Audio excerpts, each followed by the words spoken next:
오늘 참 의미 있는 날입니다. 제가 기도하면서도 그런 고백을 올려드렸는데요.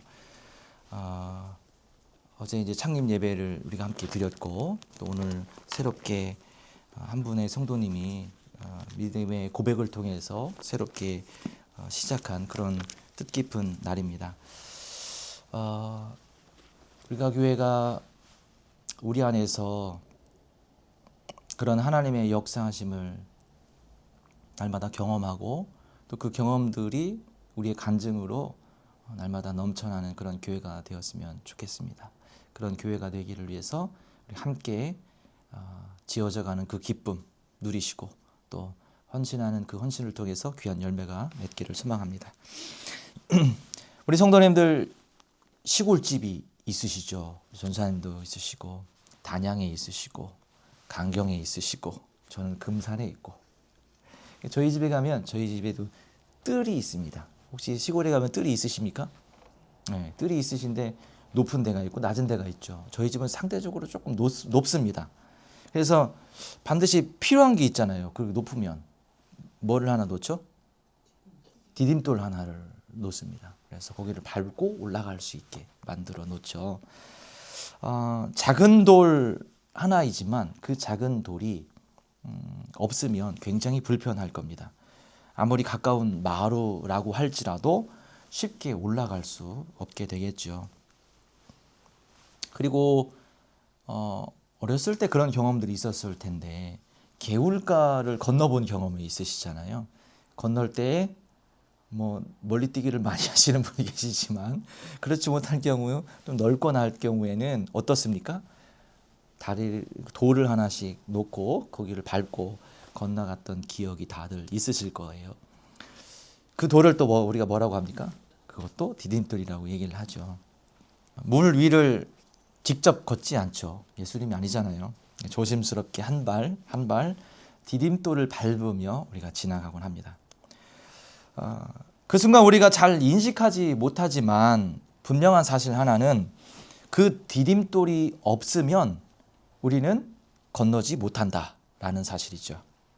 성도님들, 디딤돌이 무엇일까요? 이 질문을 한번 가지고 생각해 보셨으면 좋겠어요.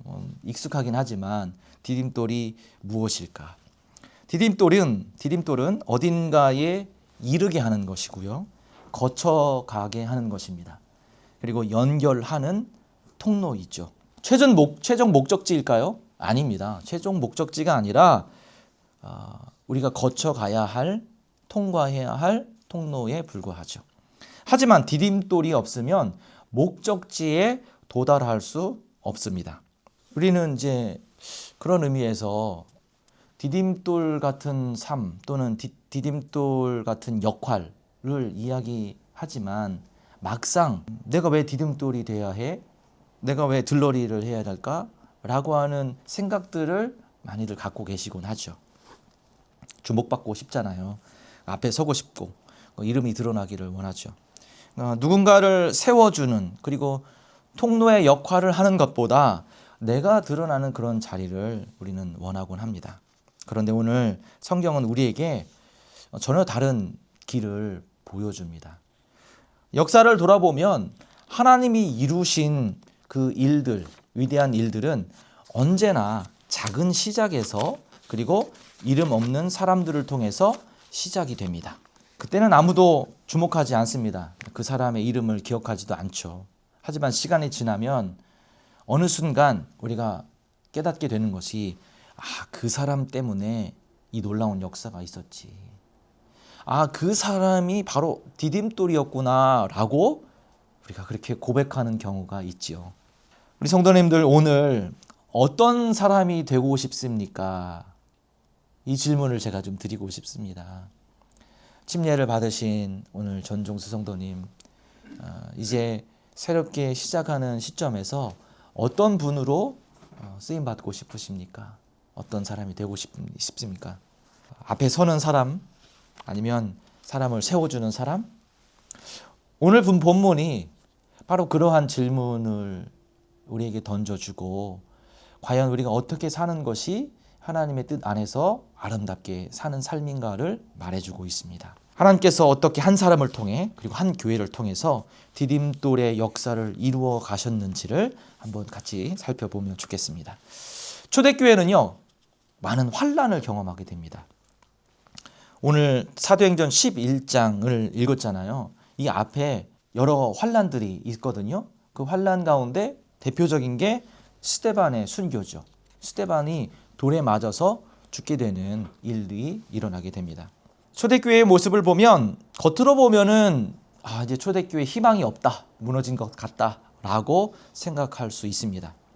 공동체는 깨어지고요, 사람들은 흩어지고요, 그리고 많은 사람들이 핍박하러 오게 되는데 그 핍박하러 오는 사람들을 피해서 도망가는 상황입니다.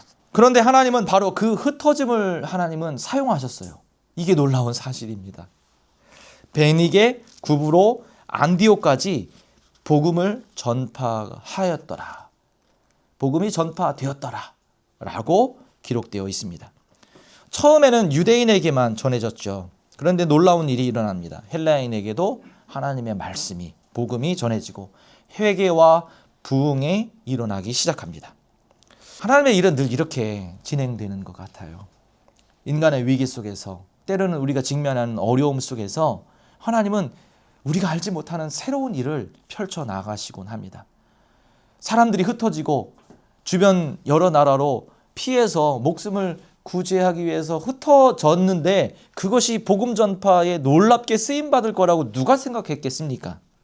인간의 위기 속에서 하나님의 역사가 시작됩니다. 이 소식을 들은 예루살렘 교회는요, 한 사람을 안디옥으로 보냅니다. 그 사람이 누구냐면 오늘 말씀에 나오는 바나바입니다. 바나바. 성경은 바나바를 이렇게 평가합니다. 24절 말씀입니다. 24절 말씀을 같이 한번 읽어보겠습니다. 시작. 바나바는 착한 사람이요 성령과 믿음이 충만한 사람이라. 바나바는 착한 사람이고 성령과 믿음이 충만한 사람이라. 이 말씀을 읽으면 누가 떠오르십니까? 떠오르는 한 사람이 있지 않습니까? 제가 안 떠오르십니까? 제가 안 떠오르는군요. 더 열심히 제가 기도하고 열심히 성령 충만을 위해서, 이미 충만한 그 능력이 나타나기 위해서 더 기도하겠습니다. 착한 사람이고 성령과 믿음이 충만한 사람이라. 바나바를 향해서 이렇게 이야기를 합니다. 착하다라고 하는 헬라어는 아가도스라고 하는 원어인데, 아가도스라고 하는 이 헬라어는 이런 의미를 담고 있어요. 감탄할 만큼 훌륭한, 그리고 하나님이 인정하시는 질적으로 다른 삶을 사는 사람이라고 하는 의미를 갖고 있습니다. 바나바는요, 단지 저 사람 좋다, 저 사람 참 성격 좋네, 이렇게 여겨지는 사람이 아니라 하나님이 맡기실 수 있는 든든한 하나님의 사람이었습니다. 하나님이 인정하시는, 그리고 다른 세상적인 사람들과는 질적으로 완전히 다른 삶을 사는 그러한 믿음의 사람이었다라고 말하고 있어요. 그런데 이 바나바가 이해하기 어려운 결정을 하나 합니다. 다소라고 하는 곳에 가서 한 사람을 데려옵니다. 예루살렘에서 다소는요, 다소 좀 떨어진 위쪽으로 올라가야 됩니다. 다소 떨어진 위쪽, 북쪽에 위치하고 있는 동네가 다소인데요. 그 다소에 가서 한 사람을 데리고 옵니다. 그 사람이 누구입니까? 그 사람이 사울이에요. 훗날 바울이 된 사울, 바울이죠. 그런데 이때 바울의 상태는 어떤 상태였습니까? 바울이 믿음이 충만해갖고 가는 곳곳마다 하나님의 말씀을 선포하고 사람들에게 손을 얹고 기도하고, 그래서 많은 사람들이 주께 돌아오고, 그러한 상태가 아니었습니다. 바울의 상태를 보면요, 사도들에게 인정받지 못한 상태였습니다. 그리고 유대인들의 공격을 받고 있는, 이게 유대인이었다가 예수를 믿는 사람들을 핍박하러 다니는 그런 사람이 갑자기 예수 믿는 사람이 된 거예요. 그러니까 유대인들에게도 핍박을 받고 그리스도인들에게도 저 사람 진짜야? 라고 하는 의심을 받고 있는 상태, 그런 상태에 있었던 바울의 모습이죠. 지금의 언어로 말하면 이렇게 표현할 수 있을 것 같아요. 사역이 잘 안 풀려서 뒤로 물러나 있는 사람, 가능성이 있지만 아직 검증되지 않는 사람, 기독교 안에서, 공동체 안에서 아직 저 사람이 진짜 우리 편인가? 진짜 하나님의 사람인가? 라고 하는 의심을 여전히 가지고 있었던 그런 상태였습니다. 그런데 바나바는 그를 안디옥으로 데려옵니다. 여기서 긴장이 생깁니다. 어떤 긴장입니까? 안디옥 교회는요, 지금 어떤 상황이냐면 안디옥 교회는 당시 예루살렘 교회와 더불어서 쌍두마차입니다. 초대교회. 굉장히 큰 교회고요. 이곳에서 선교지로 많은 선교사를 파송하게 돼요. 바울도 이곳에서 한 번은 파송받게 됩니다. 부흥 중입니다. 사람들이 몰려오고 있습니다. 분위기가 막 살아나고 있는 중입니다. 그런데 이럴 때 보통 어떻게 생각합니까? 더 검증된 사람을 찾죠. 더 안정적인 선택을 합니다. 더 성공적인 방향을 모색합니다. 그런데 바나바는 반대로 가고 있습니다. 논란이 될 수 있는 사람, 실패 경험이 있는 사람, 아직 자리 잡지 못한 사람을 데려오고 옵니다. 왜일까요? 23절 말씀 제가 읽어드립니다. 그가 이르러 하나님의 은혜를 보고 기뻐하여 모든 사람에게 굳건한 마음으로 주와 함께 머물러 있으라 권하니. 바나바는 현재 상태가 아니라 하나님의 부르심을 그가 바라보았습니다. 하나님의 부르심을 그가 목격했습니다. 사람은 어디를 봅니까? 현재 상태를 보죠. 지금 현재 내가 경험하고 있는 것, 내가 지금 불편한 것, 힘들어하고 있는 것, 여기에 우리의 시선이 빼앗깁니다. 우리의 귀가 빼앗기죠. 그런데 하나님은 미래를 보십니다.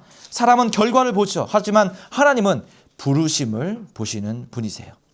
바나바는 바로 그 시선으로 바울을 바라본 것입니다. 그래서 그는 사람을 세우는 선택을 하게 돼요. 우리 성도님들, 저와 여러분은 사람을 평가하는 사람이 아니라 사람을 세우는 사람으로 하나님 앞에 부름받은 줄로 믿습니다. 우리가 교회가 그런 교회입니다.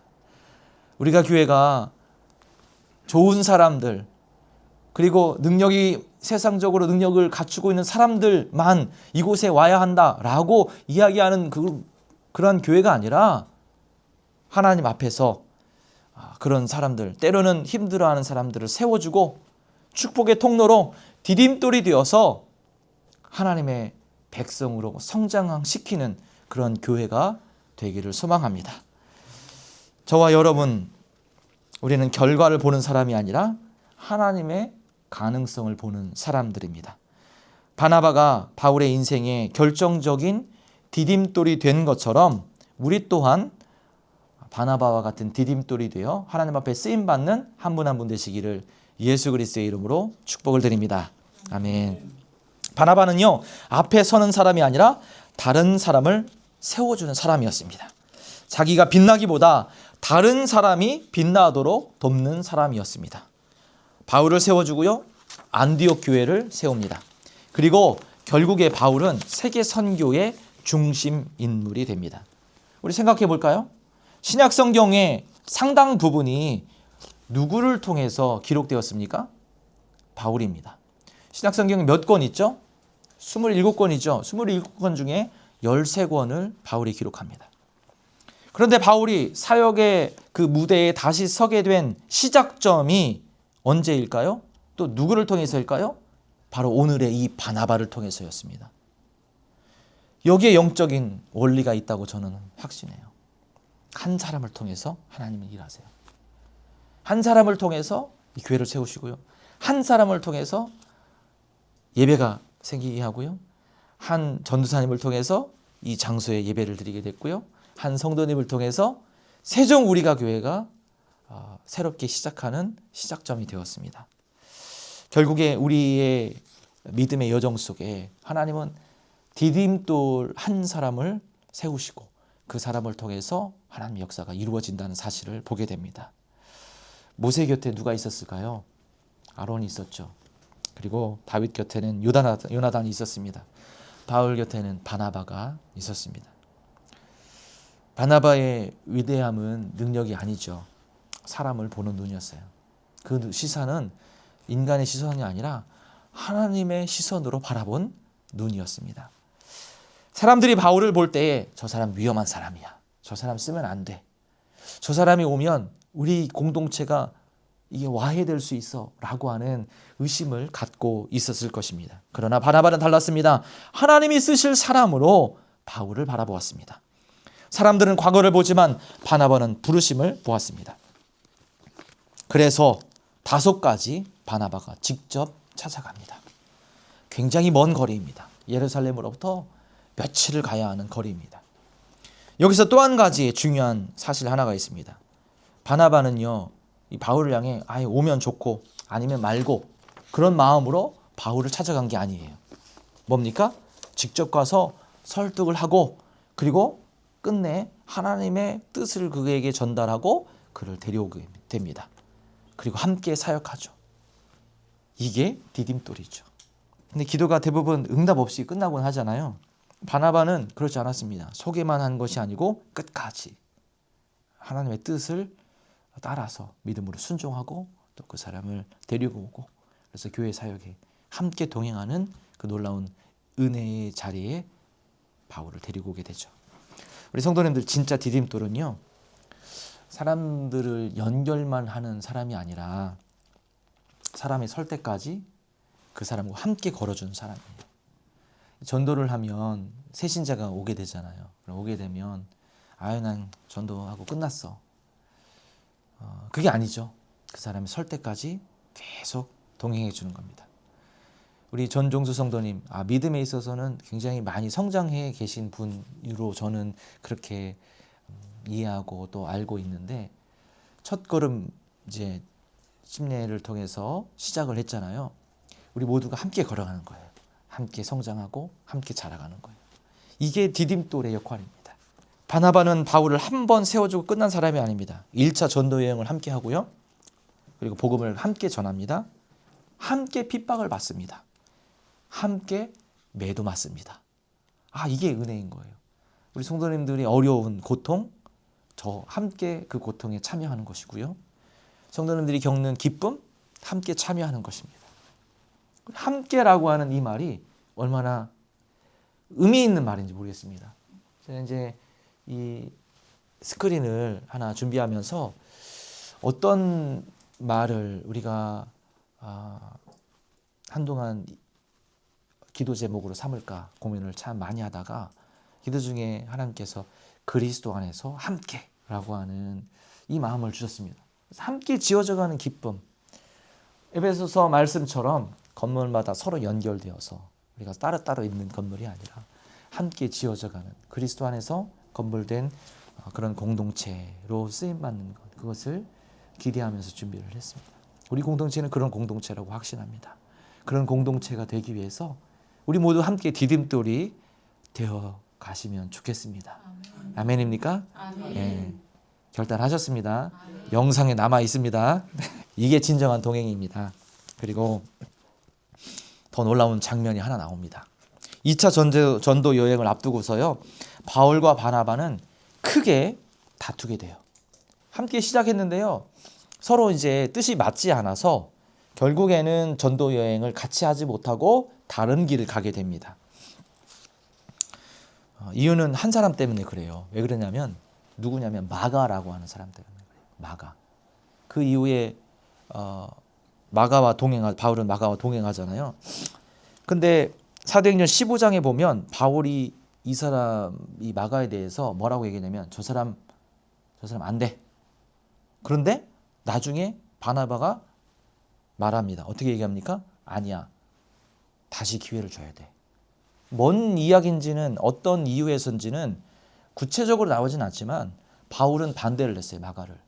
하지만 바나바는 다시 기회를 줘야 돼. 어떤 무슨 그 나름대로의 어떤 부족함이 있었는지 잘 모르겠습니다. 하지만 그 부족함이 있음에도 불구하고 바나바는 다시 한번 세컨 찬스를 주는 거예요. 그래서 결국에 갈라지게 되죠. 이걸 보면 바울의 심성, 그리고 바울의 모습을 보게 돼요. 얼마나 온유한 사람인지. 그는 잘 되는 사람만 세우는 사람이 아니었어요. 넘어진 사람을 다시 일으켜 세우는 사람이었습니다. 훗날 바울이 이렇게 고백합니다. 디모데후서 4장 11절인데요. 제가 읽어드립니다. 마가를 데려오라. 그가 나의 일에 유익하니라. 이렇게 고백해요. 바울이 결국에는 마가를 받아들이고, 마가가 하나님의 사역자로서 온전히 섬을 그가 바라보고 인정하는 장면을 보게 되죠. 누가 그를 다시 세웠습니까? 바나바입니다. 이게 디딤돌의 영성이에요.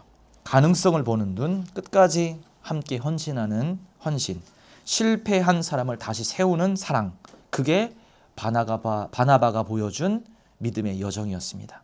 우리 성도님들, 우리는 사람을 평가하고 판단하려고 하지 않습니까? 그런데 우리는 사람을 세워주는 사람, 그리고 사람을 기다려주는 사람, 사람을 살려내는 사람임을 기억하시면서 오늘도 이 고백이 우리 앞에서 하나님 앞에 드려지는 산 고백이 되기를 소망합니다. 하나님, 제가 디딤돌로 살아가겠습니다. 하나님, 제가 사람을 세우고 또 때로는 넘어져 있는 사람을 다시 이렇게 세우기 위해서 도와주는 바나바와 같은 삶을 살겠습니다. 이렇게 고백하는 저와 여러분들 되시기를 예수님의 이름으로 축복을 드립니다. 아멘. 바나바보다 더 큰 디딤돌이 있습니다. 누굴까요? 저요? 이야, 이거 참 그랬으면 좋겠습니다. 그러기를 소망하고 그렇게 되기를 기도하겠습니다. 누구일까요? 예수 그리스도입니다. 바나바는요, 사람과 사람을 연결하죠. 예수님은 사람과 하나님을 연결하신 분이세요. 끊어진 관계를 이어주시고 막혀있던 길을 여시고 갈 수 없는 길을 열어주신 분이십니다. 성경은 분명히 이야기합니다. 디모데전서 2장 5절입니다.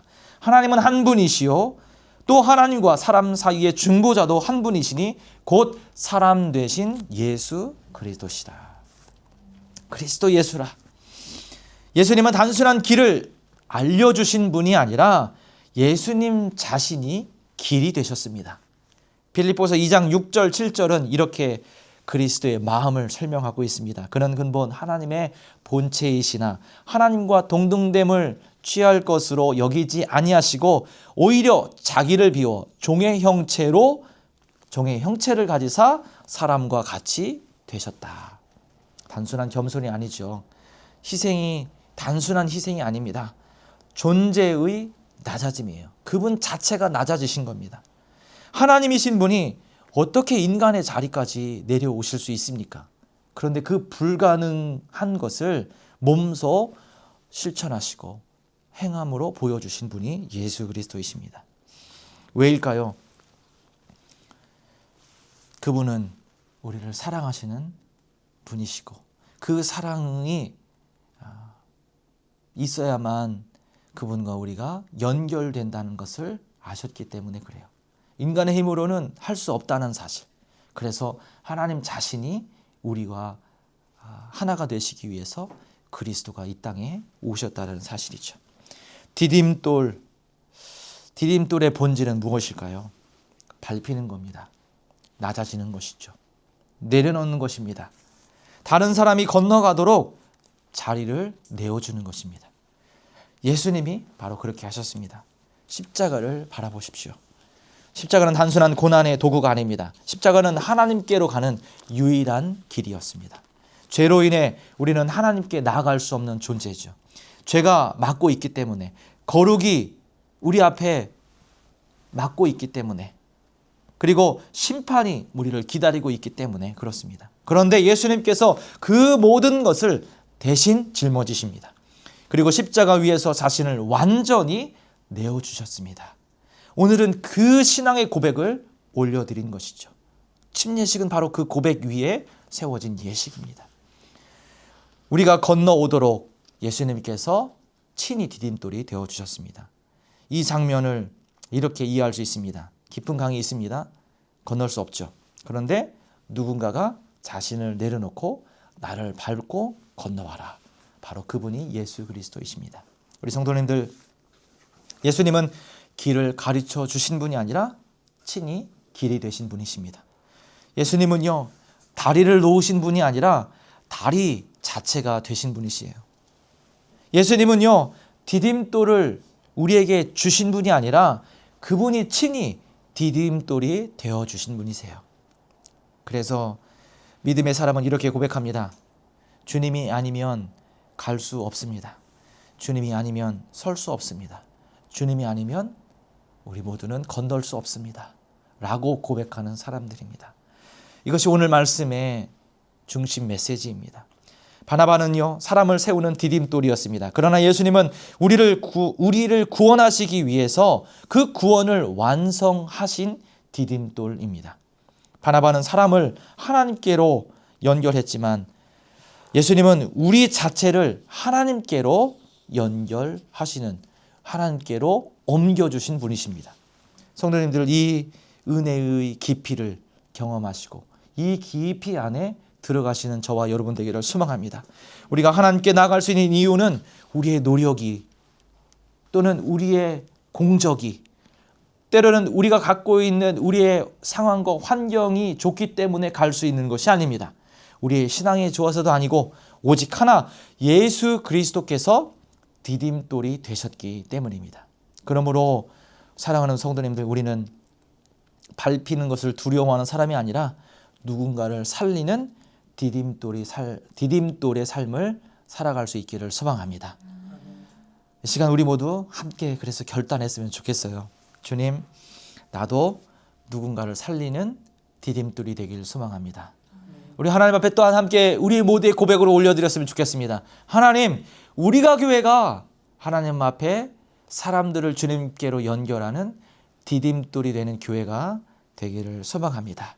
이것이 우리 모두의 고백이 되었으면 좋겠습니다.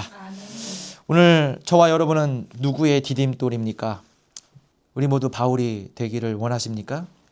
그러나 하나님은 때로 바나바의 자리를 우리에게 원하시고 그곳으로 우리를 인도하시곤 합니다.